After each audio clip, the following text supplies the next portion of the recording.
Hello and welcome to Python tutorials. In this video we will create a Pandas series using Pandas library. First of all we have to import Pandas as pd.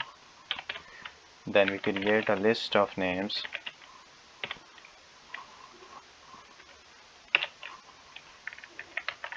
Alice, Jack, Molly.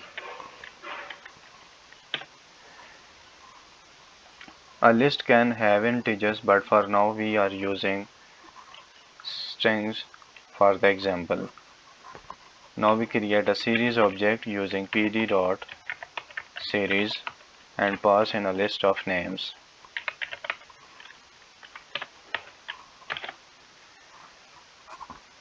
Now Alice, Jack and Molly are series objects and 0, 1 and 2 are index objects.